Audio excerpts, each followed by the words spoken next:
Bom dia, boa tarde ou boa noite, não sei que horas você está me assistindo.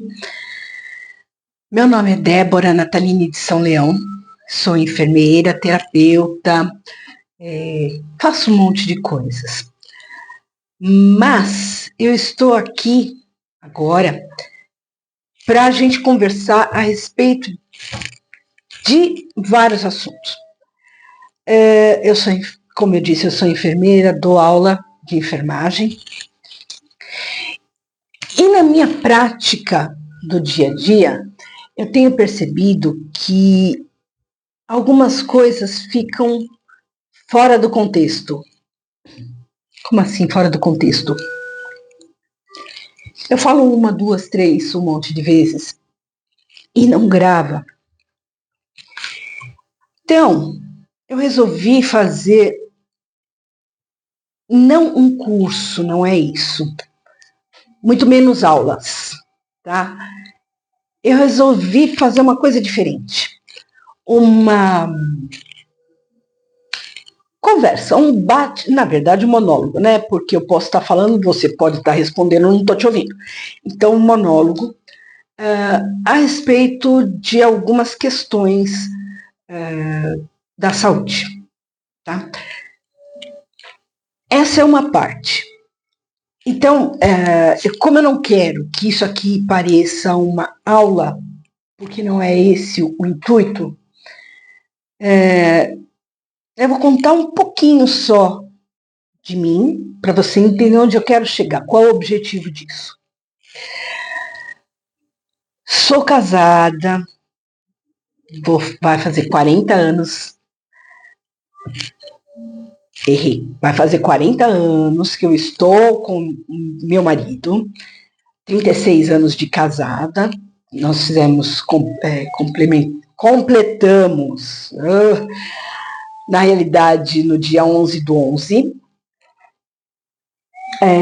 Mãe de 3 filhos, aposentada pela Prefeitura Municipal de São Paulo, na qual eu fiquei 20 anos, 21 na verdade, como auxiliar de enfermagem.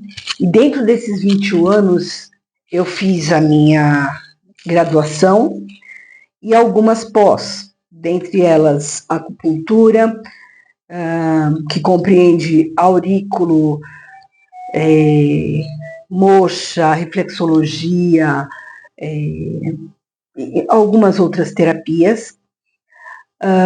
Fiz uma pós de saúde da mulher, fiz uma pós em enfermagem forense, fiz vários cursos de reiki, reflexologia, enfim.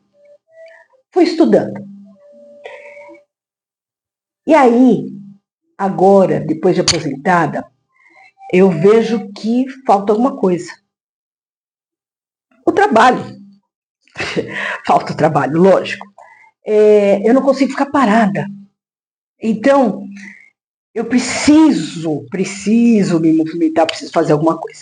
Eu dou aula, né? Dou aula à noite e tal. E eu não quero fazer isso mais uma aula, tá? Então, eu pensei várias vezes em várias coisas que eu poderia fazer. Sou body piercing também, sou transista, sou megarrista, enfim. E aí,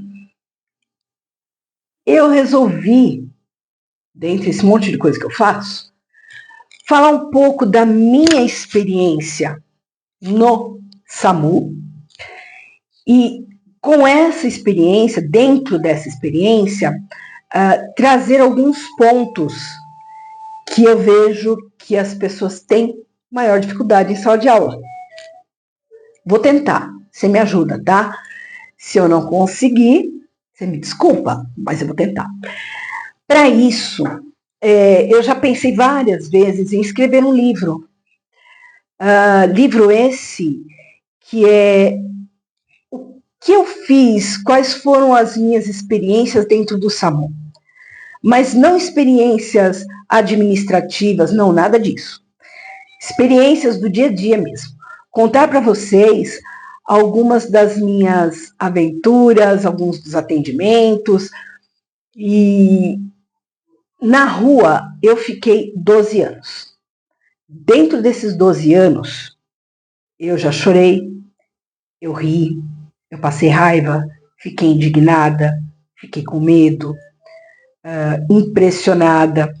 Então, existem várias histórias em que eu poderia, né, contribuir e aproveitar, né, para a gente tá falando aqui a respeito de saúde. Uma delas, o que me fez começar esse projeto, é que agora, né, nesse momento, nas aulas em que eu estou ministrando, estamos falando da saúde do RN, saúde da criança e adolescente. E aí, uma coisa leva a outra, né? Uma coisa que eu cheguei a contar para os meus alunos, mas que eu quero aqui dividir com vocês. Falando em saúde do RN, eu me recordo que quando eu fiz o meu curso, né, de socorrista, logo que a gente entra na prefeitura e você vai para o resgate na época, né? Eu entrei em 2003 na prefeitura, não tinha o SAMU ainda, tá, gente? Lembrando que o SAMU ainda não existia. Ele passou a existir em 2005, quando o Lula, o nosso atual presidente, ele instituiu o SAMU aqui em São Paulo. E quando entrou o SAMU, eu já estava no resgate APH, na época, né? 192 APH. E para você ir para a rua, você precisava fazer um curso de 180 horas de socorrismo, socorrista, né? Como socorrista. E nesse curso você vê de tudo. E nas aulas de parto, né? Enfim, saúde da mulher, eu lembro que a nossa professora, ela começava a aula chamando os bebês de cabeção. Bebê cabeção. Não, porque bebê é cabeção. Bebê é cabeção. Bebê cabeção, né? Não entendi. Olha a sacada dessa professora, que hoje, depois de 22 anos, eu ainda lembro o porquê do bebê cabeção. Olha isso. Por que bebê cabeção? Quando o bebê nasce, e aí ele nasce desproporcional, com a cabeça maior que o corpo, vamos dizer assim. E um dos problemas do recém-nascido é perder a temperatura corporal muito rápido. Por que ele perde essa temperatura rápido? Porque ele está saindo do ambiente intrauterino, né? Está ali, está quentinho, ele está protegido, está bem apertadinho, né? Por isso que ele nasce com bracinhos e perninhas fetidos, porque ele está ali naquela posição fetal. Então, quando ele nasce, seja por via intravaginal, seja pelo parto cesárea, rapidamente ele perde temperatura corporal. Isso pode levar a uma hipotermia, que é uma diminuição da temperatura, que pode prejudicar. Então, o que é que a gente faz quando o bebê nasce? Primeiramente, você enxuga e protege a cabeça. Por isso que as mamães, né, muitas vezes falam, nossa, é verdade, né? O bebê, logo que ele nasce, ele ganha uma touquinha. Por que ele ganha uma touquinha? Para preservar a temperatura corporal, a temperatura desse bebê. Sendo a cabeça maior que o corpo, né, numa extensão maior, então ele vai perder a temperatura pela cabeça. Começa a perder a temperatura pela cabeça. Por isso da touquinha, né? E aí, comentando a esse respeito, eu lembro que no SAMU uma das coisas que eu mais queria era ter assistido um parto. Em 12 anos nunca assisti nenhum. Nunca dava tempo. Caía lá pra gente, né? Trabalho de parto. Vamos, que é hoje, não sei o quê. Ou o bebê já tinha nascido, ou alguém já tinha levado essa mãe para a maternidade, ou ela ainda estava em trabalho de parto, mas assim, na minha mão, nunca nasceu bebê nenhum. Infelizmente. E eu era louca para assistir a um parto.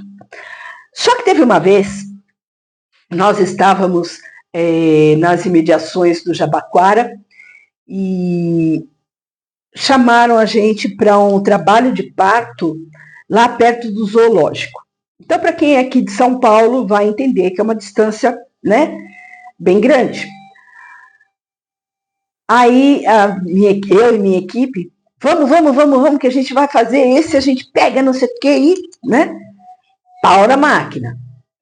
Quando nós chegamos, tinha, assim, muita gente na frente da casa. Tinha uma viatura da polícia, tinha muita gente, né, na parte de fora da casa, parecia que tinha acontecido, nossa, né? Como era um trabalho de parto, eu me preocupei, falei, nossa, será que aconteceu alguma coisa com o bebê? Pegamos as mochilas, pegamos o material e tal, e entramos na casa.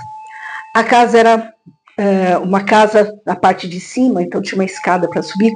O que tinha de gente naquela escada? Nossa Senhora, né? Deve ter acontecido alguma coisa de muito gente, porque, enfim.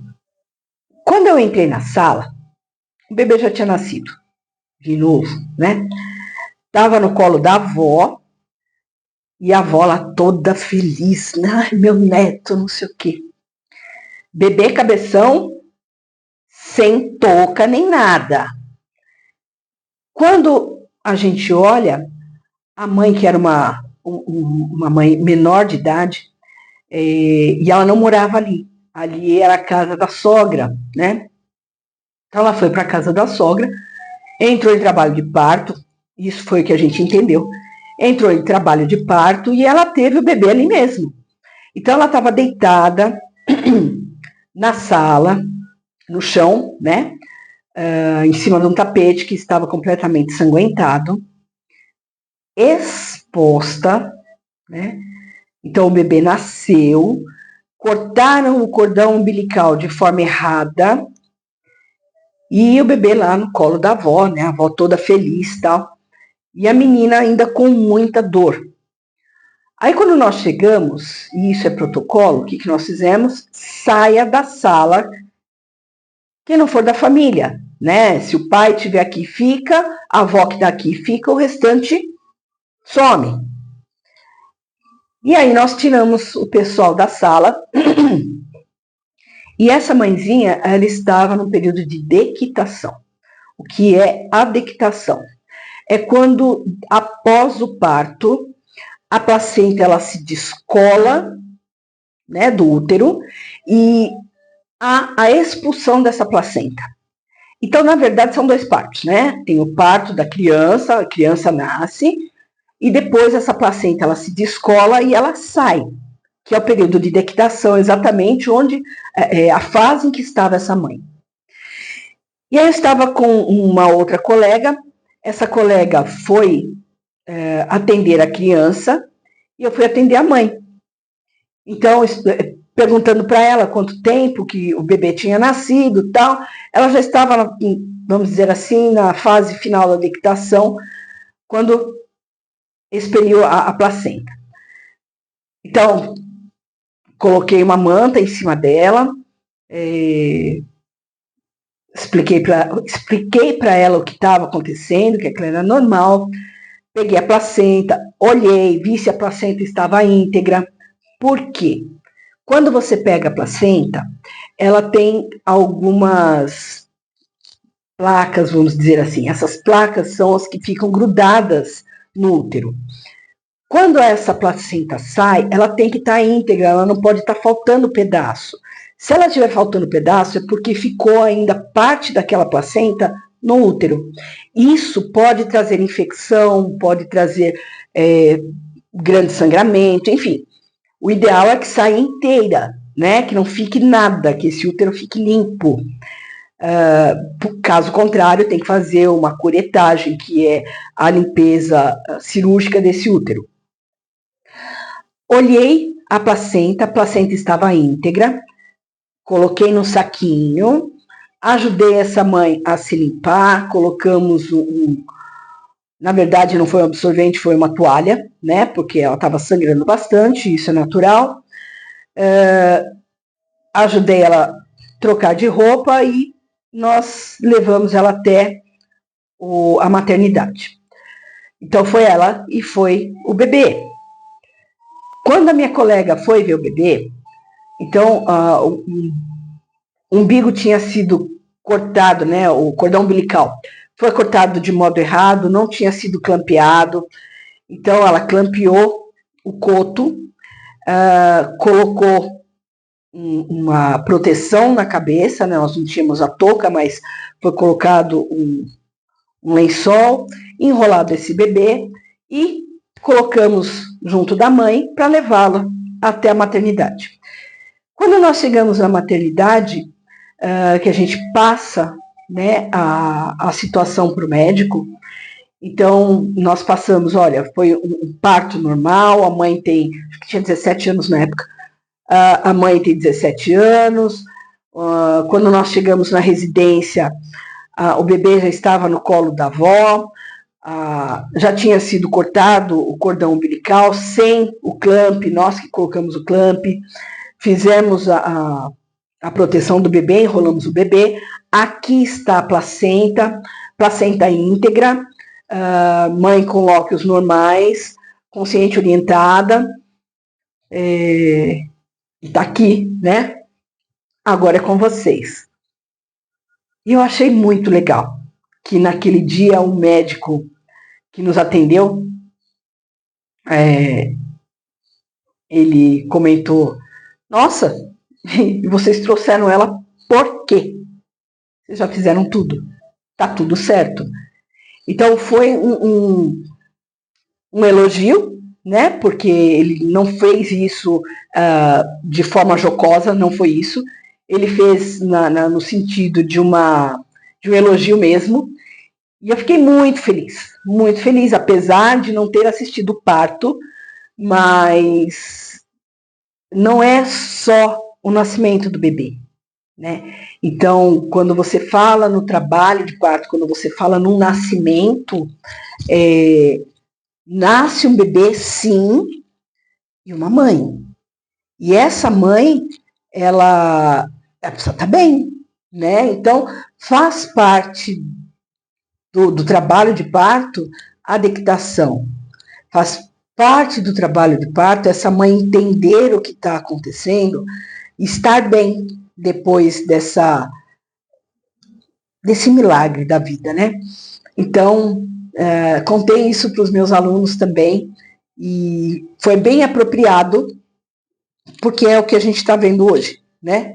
Em sala de aula, que é a saúde do RN. E aí foi o que eu disse para eles. Ok, o bebê nasceu em casa, então não foi possível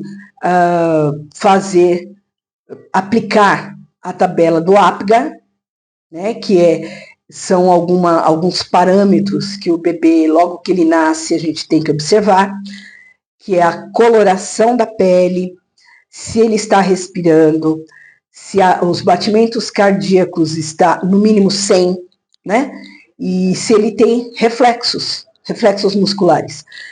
Isso tem que ser visto no primeiro minuto em que o bebê nasce e após 5 minutos. Porém, nós chegamos depois disso, então não fizemos o APGAR, até porque, né, não presenciamos o nascimento do bebê. Mas dentro da maternidade, dentro da instituição hospitalar, isso é verificado.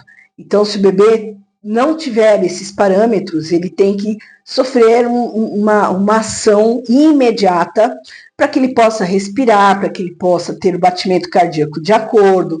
Enfim, graças a Deus, não houve nenhum problema, esse bebê nasceu super saudável. Mas se tivesse acontecido alguma coisa, infelizmente, o bebê poderia ter tido algum tipo de sequela, né? E quando o bebê nasce na maternidade, dentro do complexo hospitalar, dentro das primeiras 24 horas, se necessário, ele vai receber o CREDE, que é a instilação de nitrato de prata nos olhos, para evitar infecção, né? Ele recebe vitamina K, para evitar sangramentos, e antes de sair, ele vai ficar entre 24 e 48 horas dentro do hospital, e antes da saída desse bebê, ele vai ser vacinado. As 2 primeiras vacinas da vida dele, a BCG, que é contra a tuberculose, e a hepatite B, tá? Depois disso, ele já tem o encaminhamento para alguns testes, que é o teste do pezinho, da orelhinha, do coração, do olhinho. Então, tudo isso é a vantagem de se ter um bebê na maternidade, tá? Hoje em dia se fala muito de parto humanizado, né? Que é o parto feito em casa, acompanhado por doula, acompanhado por enfermeiros e tudo mais. Não sou contra, tá? Mas eu me questiono a respeito desses problemas que possam acontecer. Né, o bebê, é claro que a mãe e o bebê, eles são acompanhados muito de perto, né, até o último momento, mas tudo pode acontecer. Então, eu coloco assim, eu fico meio, digamos, pé atrás, né, do nascimento ser fora da instituição hospitalar. Isso é uma opinião minha, tá bom? Não estou dizendo que seja certo ou errado. Estou dizendo que eu, Débora, não sei se faria. Então, essa é uma dos atendimentos feitos durante todo esse tempo de SAMU, do qual eu consigo, né, trazer como experiência e ajudar aos meus alunos numa aula tão gostosa, né, que é falar do RN. As próximas aulas serão ainda a respeito da saúde do RN, né, do puerpério, da amamentação, da pega, enfim. Mas isso é lá na escola, né? Aqui para vocês eu tenho muitas outras histórias, né, que eu poderia contar a respeito do SAMU, e me vem à mente um atendimento. Esse primeiro atendimento eu tive assim, eu fiquei muito feliz, né, do parto da placenta. Eu queria ter visto o bebê nascer, mas tudo bem. Fiz o que eu sabia, né? Esse outro atendimento que eu vou contar para vocês já diz respeito à empatia e a você conseguir conversar com o paciente, formar um vínculo para tentar ajudá-lo. Vamos lá? Se vocês não sabem, eu conto, sem problema nenhum, eu sou um bandista há mais de 30 anos. E como um bandista, a gente tem um jeito próprio de falar, vamos dizer assim. Então, nós recebemos uma vez um chamado de um homem, também aqui na região sul, porque eu trabalhava, gente, eu já trabalhei, só para vocês entenderem. Eu comecei a trabalhar em Pinheiros, que eu trabalhei ali na região de Pinheiros. Depois eu fui transferida para Vila Olímpia. Fiquei um tempo ali na Vila Olímpia. Depois eu fui trabalhar no Campo Belo, onde fiquei também grande parte do tempo ali no Campo Belo. Depois do Campo Belo, eu fui para Washington Luiz, ali bem no finalzinho, não, no comecinho da Avenida Interlagos. Então, ali quando a Washington Luiz faz a conversão à direita e em frente é a Interlagos, bem ali, quase na esquina, eu trabalhei ali também durante muito tempo, ali foi a coordenação do SAMU. E esse chamado do qual eu estou falando hoje, eu trabalhava na Vila Olímpia. Então, a Vila Olímpia, a gente fazia muitos atendimentos ali na região de Jabaquara. E foi ali que aconteceu esse atendimento. Recebemos um chamado de alteração de comportamento. Alteração de comportamento é digamos assim, uma sigla, né, ou uma nomenclatura em que quer dizer que uma pessoa está sofrendo, né, de uma forma psicológica, vamos dizer assim, né? Seria um atendimento psiquiátrico, né? De uma pessoa que esteja em sofrimento psiquiátrico, tá? Para vocês entenderem.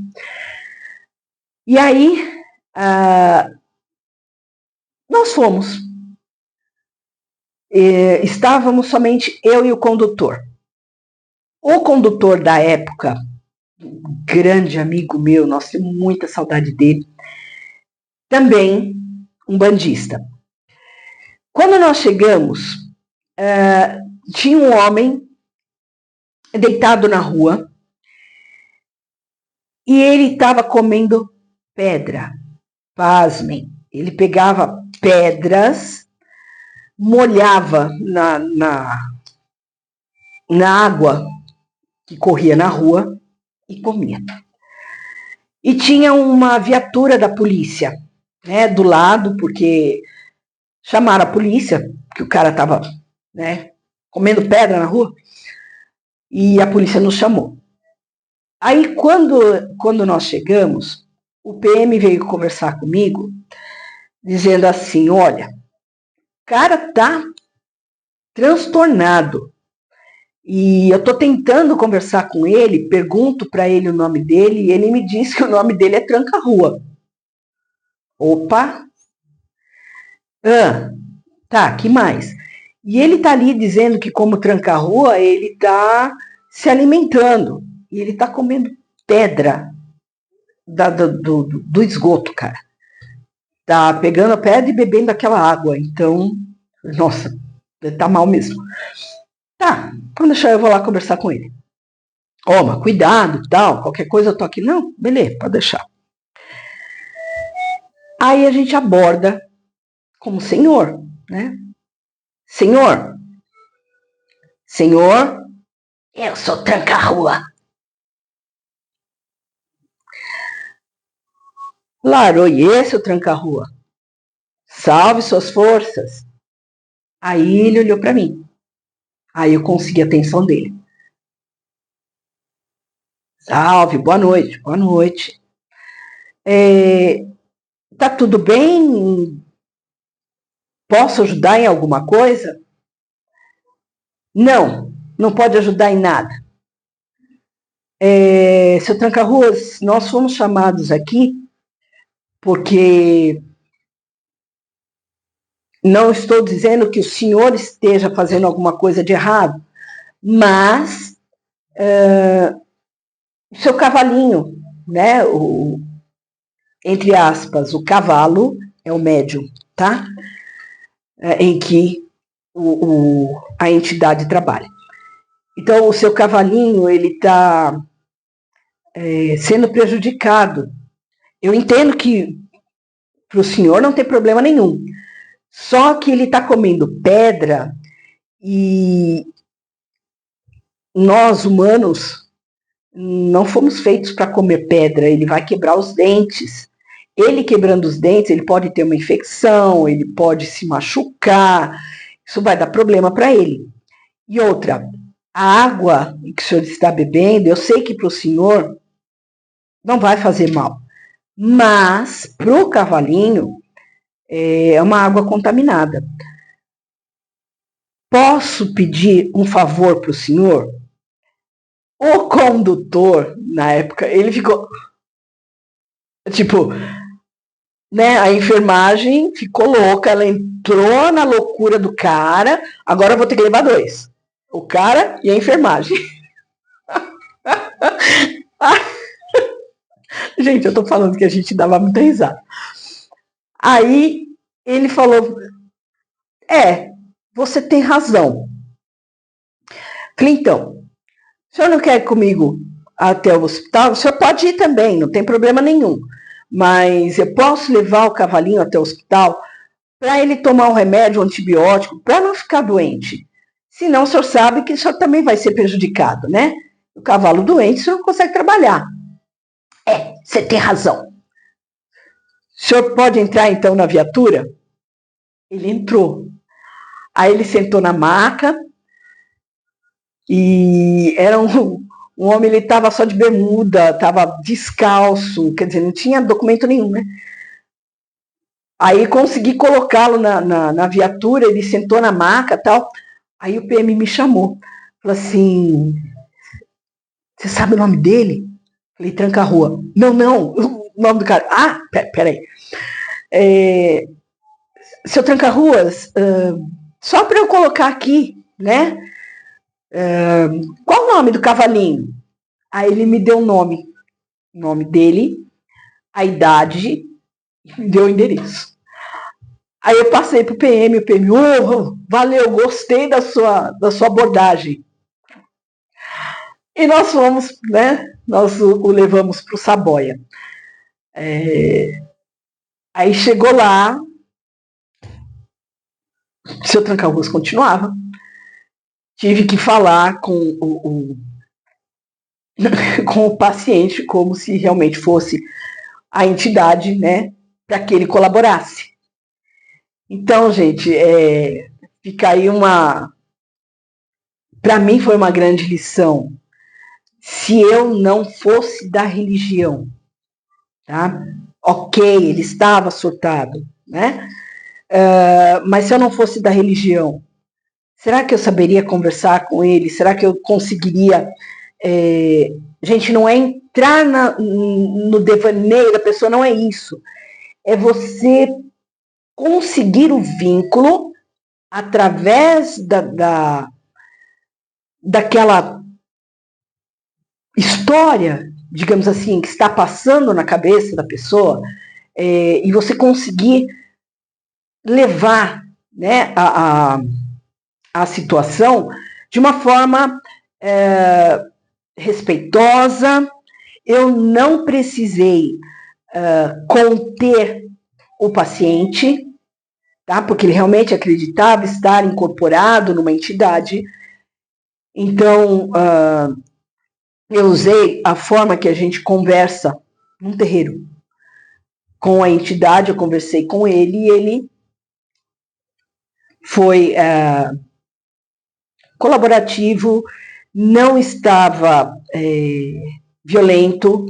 Quando chegou no hospital, com respeito, eu passei o caso para o médico e o médico entendeu, tal. Foi um dos atendimentos em questão de psiquiatria, um dos atendimentos mais respeitosos do qual eu já vi. Tá? Já vi muita coisa. Já fui agredida, né, por pacientes psiquiátricos. Apesar de você tentar entrar na loucura, entrar na vibe dele, muitos estão realmente assim fora, né, da realidade, e já aconteceu sim de eu apanhar algumas vezes, mas isso fica para uma outra situação. Gente, essa foi uma das duas histórias, de muitas que eu ainda tenho para contar, e que eu consigo fazer um link com as coisas que a gente precisa aprender na enfermagem para conseguir ajudar, né? Não é tudo a ferro e fogo, não é tudo vamos dizer assim, naquele protocolo rígido, né? A pessoa está surtando, então vamos amarrá-la e tudo bem. Ok, eu poderia ter apanhado do seu tranca-rua? Sim, poderia. Mas eu posso tentar conversar e saber até onde o paciente está agressivo para evitar de amarrá-lo, para evitar algum método mais, como eu diria, mais efetivo? Sim, eu posso. Tá? Visto que ele estava sozinho, ele não tinha ninguém acompanhando e que nós conseguimos estabelecer um vínculo e um diálogo. Tá? Não estou dizendo aqui que eu fui certa, mas foi o jeito que eu achei de conduzir essa ocorrência que deu muito certo. Poderia ter dado errado? Poderia, mas deu certo. E depois de passado isso, a gente deu muita risada pelo fato de ser um detalhe da minha religião, vamos dizer assim, né? E eu soube conduzir, porque o PM, né, em questão, a gente viu que ele não sabia, não conseguiu conduzir, ele não conseguia tirar as informações do paciente, até porque ele não estava falando a linguagem do paciente.